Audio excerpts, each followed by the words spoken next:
다음은 박성훈 수석님의 발표를 듣겠습니다. 안녕하세요. 저는 데이터솔루션에서 데이터 분석 컨설팅을 수행하고 있는 박성훈 수석입니다.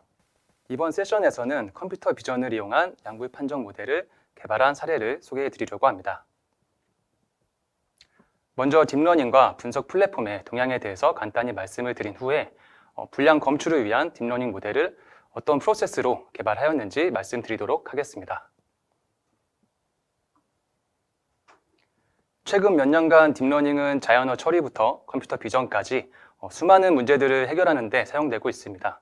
딥러닝은 이전의 작업들보다 더 좋은 성능을 보이면서 학계와 산업 모두에서 큰 비중을 차지하고 있고 여러 방면으로 그 적용 범위를 넓혀가고 있습니다. 대표적으로는 가장 흔하게 접할 수 있는 음악이나 영상을 추천해주는 AI 스피커가 있고, 의료업에서는 CT 영상을 분석해서 병을 판독해 주기도 하고, 금융업에서는 고객 성향에 맞게 미래 수익률을 예측해서 투자 어드바이저 역할을 해주기도 합니다. 그리고 자율주행 기술은 운전자의 개입이 대폭 줄어든 단계까지 발전된 상태이고요. 이처럼 딥러닝 기술이 다양한 형태와 방면으로 발전하면서 실생활에 많이 접목되고 있는 것을 느끼실 수 있으실 겁니다. 그리고 분석이 보편화되기 시작하면서 최근에는 플랫폼 기술도 함께 많이 발전하고 있죠. 데이터의 양적인 증가를 비롯해서 그 종류와 유형이 다양해지고 관리의 필요성도 함께 늘어나면서 자연스럽게 데이터 통합 저장소와 거버넌스 환경이 같이 탑재되고 있습니다. 무엇보다도 이러한 다양한 기능들을 물리적인 인프라 없이 가상 환경에서 수행하고 구축할 수 있다는 점에서 많이 현대화가 되었다고 볼 수 있을 것 같습니다. 그리고 위드 코로나 시대를 통해 재택근무나 비대면 활동이 많이 활성화되면서 클라우드 플랫폼이 그 어느 때보다 빠르게 성장하고 보편화되어 가고 있는데요. 이처럼 딥러닝과 클라우드 플랫폼이 보편화된 상황에서 가장 큰 이점으로 적용될 수 있는 분야가 바로 제조업이라고 할 수 있습니다. 그 이유는 제품의 생산 과정에서 저장되는 이미지나 센서 같은 비정형 데이터가 굉장히 많고, 상대적으로 패턴이 있는 업무도 많고 실시간 처리도 가능해야 되기 때문인데요. 따라서 최근 제조업계에서는 디지털 전환을 통한 스마트 팩토리 구축 열풍이 불고 있는 상황입니다. 그리고 오늘 소개해드릴 사례는 스마트 팩토리의 핵심 기술이라고 할 수 있는 비전 검사에 대한 내용입니다. 비전 검사에 대해서 소개해드리기 전에 비전 검사 설비에 대한 이해가 먼저 필요한데요. 제조업체에서는 제품의 불량이나 결함을 검출하기 위한 비전 검사기 장비들을 이용하고 있습니다. 제품의 생산 라인의 마지막에 제품 검사 라인이 이어지게 되고, 검사 라인에는 그림과 같이 비전 카메라가 설치가 됩니다. 촬영되는 제품의 측면의 수에 따라서 2대 이상의 카메라가 설치될 수 있고, 한 대의 카메라가 움직이는 형태로 여러 측면을 촬영하는 방식으로 설치가 될 수 있습니다. 그리고 촬영된 제품 이미지들은 각 설비 PC에 저장이 되게 됩니다.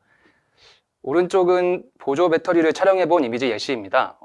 제품에서 검사하고자 하는 외관을 정의해서 촬영을 수행하게 되는데, 여기서는 보조 배터리의 앞면과 뒷면, 그리고 윗면과 아랫면, 그 내면을 대상으로 촬영을 하였고, 각 내면에 대해서 분량을 검출할 수 있게 됩니다. 보통 제조업체에서는 3가지 방법 내에서 외관 검사를 수행하고 있습니다. 첫 번째로 사람이 하나하나 육안으로 검사하는 육안 검사 방법이 있고, 몇 가지 규칙만으로 크리티컬한 분량들만 잡아내는 룰 기반 검사, 그리고 딥러닝 기반 검사 방법이 있습니다. 육안 검사는 가장 유연하고 능동적인 방법이지만 교대 근무를 하는 작업자마다 판단 기준이 서로 다를 수 있고, 작업자의 피로도가 높으면 오판정을 할 수 있다는 한계점이 있습니다. 그리고 아무래도 가장 큰 단점은 인건비가 발생한다는 것이겠죠. 룰 기반 검사는 검사 로직에 따라 차이는 있지만 딥러닝과 비교하면 처리 시간이 오래 걸리기 때문에 제품 하나당 초단위로 처리해야 하는 공정 과정에서 모든 검사 항목을 처리하지 못할 수 있다는 한계점이 있습니다. 그래서 육안 검사와 룰 기반 검사 2가지를 병행해서 사용하는 것이 대부분이었고, 앞서 말씀드린 한계점 때문에 딥러닝 기반 검사를 도입하는 업체가 최근 많이 증가하고 있는 상황입니다.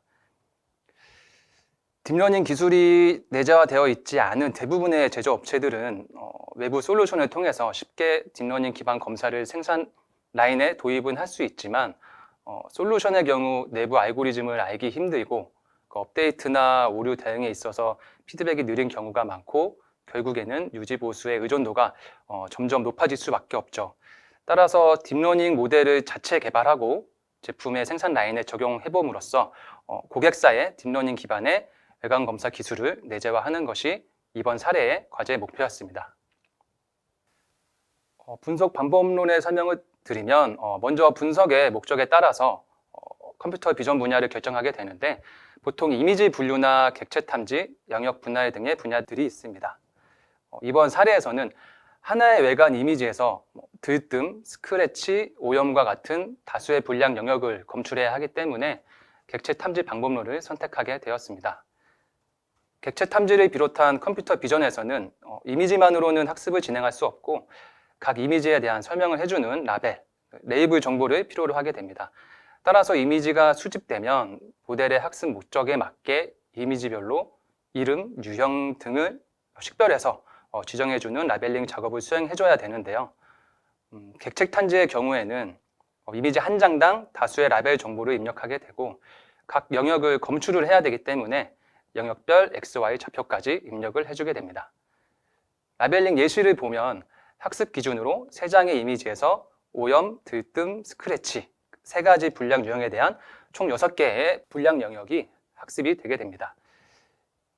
이 라벨링 작업의 중요성은 아무리 강조해도 지나치지 않습니다. 제품에 발생한 분량들에 대해서 어느 정도 크기로 그리고 어떤 분량 유형으로 라벨링 하느냐에 따라서 모델의 성능이 굉장히 좌우되기 때문인데요. 그리고 모델의 성능을 크게 좌우하는 또 한 가지가 바로 모델에 적용하는 알고리즘이죠. 객체 탐지라는 분야가 광범위하기 때문에 알고리즘의 수도 굉장히 많습니다. 저희는 그 중에서 가장 대표적인 Faster ICNN과 SSD 그리고 욜로 알고리즘을 적용해서 모델 개발을 진행을 했습니다. 알고리즘에 대해서 간단히 설명을 드리면 먼저 해당 이미지에 CNN을 적용시켜서 특징을 극대화한 피처 맵이라는 것을 생성하게 됩니다. 이 피처 맵에서 분량 특징 같아 보이는 영역들을 모두 검출하게 되는데 이 영역들을 관심 영역이라고 합니다. 그리고 추출한 관심 영역들의 특징을 보고 각 영역들이 오염인지 스크래치인지 어떤 분량 유형인지 분류를 하게 됩니다. 모든 객체 탐지 알고리즘은 찾고자 하는 객체를 검출하는 영역과 그리고 유형을 분류하는 영역 2가지로 이루어져 있습니다. 이 2가지 영역을 각각 따로따로 수행하면 2스테이지 디텍터, 그리고 한꺼번에 수행을 하면 1스테이지 디텍터 알고리즘이라고 합니다. 그리고 지금 보고 계시는 Faster ICNN 같은 경우에는 2스테이지 디텍터 알고리즘이고요. 그리고 SSD와 욜로 같은 경우에는 1스테이지 디텍터 알고리즘입니다. 2스테이지 디텍터 알고리즘은 속도는 느리지만 정확도가 높다는 장점이 있었고 SSD와 욜로 같은 1스테이지 디텍터 알고리즘은 속도는 빠르지만 정확도는 조금 떨어진다라는 예전에는 양분화가 되었었는데 최근 들어서는 1스테이지 디텍터 알고리즘의 정확도가 높아지면서 사실 그 구분이 무의미해졌습니다. 실시간 처리에 니즈가 있는 실무에서는 1스테이지 디텍터 알고리즘을 좀 더 선호하고 있고요. 욜로와 같은 경우에는 워낙 유명해서 아실 수도 있지만 속도가 빠르기 때문에 실시간 객체 탐지용으로 주로 사용되고 있고 관련 연구가 활발하기 때문에 최근까지 버전 업데이트가 진행된다는 장점이 있습니다. 분석 프로세스입니다. 먼저 분량을 검출하고자 하는 촬영된 이미지를 수집을 하고 수집된 이미지를 클라우드 저장소에 업로드를 합니다. 저희는 설비에 실시간으로 저장되는 이미지를 1배치로 클라우드 저장소에 수집을 해서 분석에 활용을 했는데요. 이렇게 수집된 이미지들의 품질을 검토한 후에 어떤 분량 유형을 검출할지 검사 항목을 정의하게 되고 라벨링은 어떻게 수행을 할 건지 그 라벨링 기준을 정의하게 됩니다. 그리고 정의된 검사 항목과 라벨링 기준에 따라서 라벨링을 수행하고 확보된 라벨링 데이터를 기반으로 객체 탐지 알고리즘을 적용해서 모델을 개발하게 됩니다. 모델이 개발이 되면 각 사이트에 맞는 성능 지표를 산출해서 모델을 검증하고 평가하는 과정까지 수행하게 되는데요. 대부분 모델을 개발할 때 한 번에 원하는 성능이 나오지 않기 때문에 성능을 개선하기 위해 위의 과정들을 반복하게 되고 모델을 튜닝하는 과정을 거치게 됩니다. 저희는 크게 두 가지 관점에서 튜닝을 해보았습니다. 첫 번째는 데이터를 개선시켜 보았고, 두 번째는 파라미터를 변경해 가면서 튜닝을 진행했었습니다. 먼저 데이터 관점에서 대표적으로 개선시킬 수 있는 방법은 바로 학습 데이터를 늘리는 거죠. 저희는 추가 이미지 수집을 통해서 기존 학습 데이터의 20% 정도 이미지 수를 증가시켰고, 그 숫자에 맞춰서 학습량도 함께 증가시켰습니다. 그리고 기존의 라벨링 기준을 수정을 했는데요. 기계가 조금 더 잘 학습할 수 있도록 분량 유형을 재정의하고 영역을 규격화했습니다. 모델이 예측 영역을 생성할 때 모든 크기와 비율 조합으로 예측 박스를 생성할 수 없기 때문에 좀 더 적은 시간과 학습량으로도 잘 학습하도록 규격화를 진행하였습니다. 이 라벨링 정교화 방법과 데이터를 증가시킨 방법은 개발하는 모든 모델에 대해서 성능의 개선 효과가 있었고요. 그리고 아래에 데이터 불균형 비율 조정, 그리고 제품 주변부 제거, 이 두 가지 방법은 일부 모델에 대해서 성능 개선 효과가 있었습니다. 파라미터 관점의 개선 방법으로는 먼저 객체探知 알고리즘 내에 그 분량 특징을 잡아내는 네트워크 층을 변경해 보았고, 그리고 앞에 정교한 라벨링 크기에 맞춰서 예측 영역 크기와 비율을 변경해 보고 학습률과 오차 가중치도 조정을 해 보았습니다.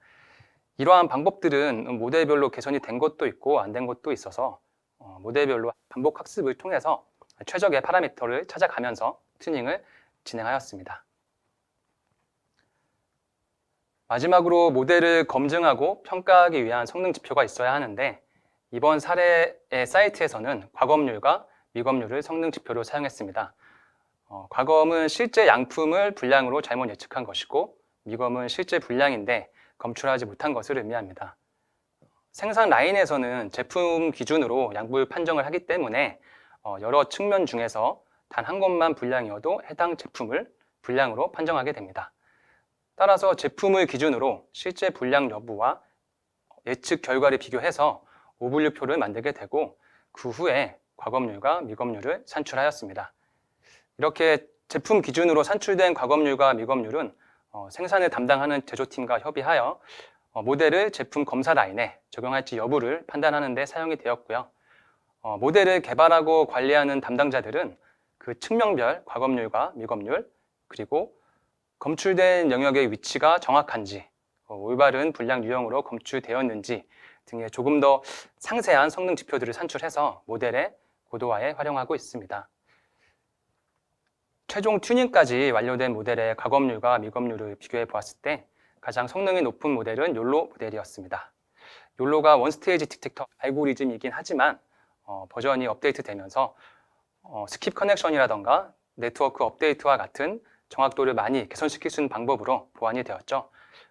동일한 학습 데이터를 사용했을 때 기존의 단점을 개선시킨 최신 알고리즘을 사용하는 것이 가장 좋은 결과가 나왔다고 볼 수 있을 것 같습니다. 여기까지 개발 프로세스에 대해서 설명을 드렸고요. 사실 분석 플랫폼이 없어도 개발은 진행할 수 있지만 다만 속도나 효율성 측면에서 차이가 발생할 수 있습니다. IBM의 클라우드 팩포 데이터 구조를 보시면 처음에 말씀드린 것과 같이 데이터 수집부터 통합, 그리고 분석과 적용의 플로우로 이루어져 있고요. 각 기능에 맞는 어플리케이션이 존재합니다. CPD에서 구현을 한다고 가정을 하면 이렇게 파란색 음영의 플로우로 개발을 할 수가 있겠습니다. 먼저 현장에서 데이터를 1배치로 수집을 하고 데이터에 대한 메타데이터 정보와 분량 유형 정보들은 카탈로그로 일괄 관리를 합니다. 그리고 데이터를 기반으로 왓슨에서 모델을 개발하고 배포까지 수행할 수 있고요. 이러한 데이터들을 코그너스에서 대시보드 형태로 조회할 수도 있습니다. 하루에 분량이 얼마나 났는지, 공정별로 특이점은 없었는지와 같은 현황 정보들인데요. 향후에 이 현황 정보들은 공정의 개선이나 경영계획 수립에 백데이터로 쓰일 수 있을 겁니다.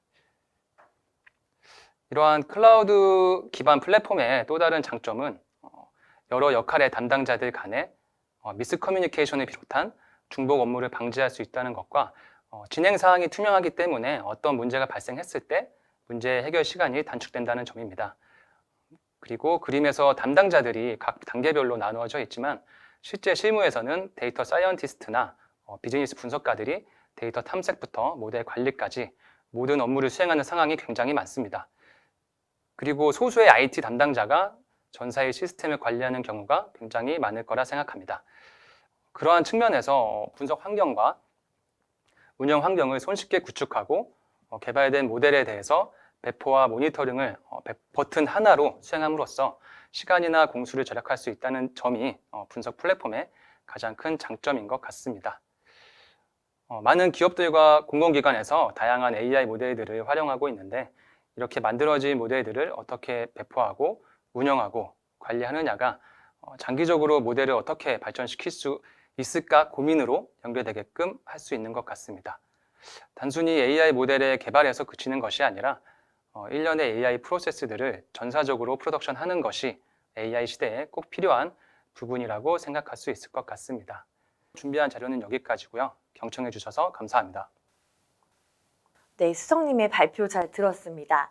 그럼 들어온 질문을 저희가 전달해 드리도록 하겠습니다. 첫 번째 질문입니다. 학습 데이터가 부족한 문제는 어떻게 극복할 수 있을까요? 분량률이 낮은 제조업의 특성 때문에 모델의 학습에 사용할 분량 데이터들이 부족한 경우가 대부분이죠. 그래서 모델 개발을 하면서 데이터 전처리 과정에서 데이터가 부족한 문제를 보완할 수 있는 방법으로 데이터 증식과 라벨링 고도화가 있습니다.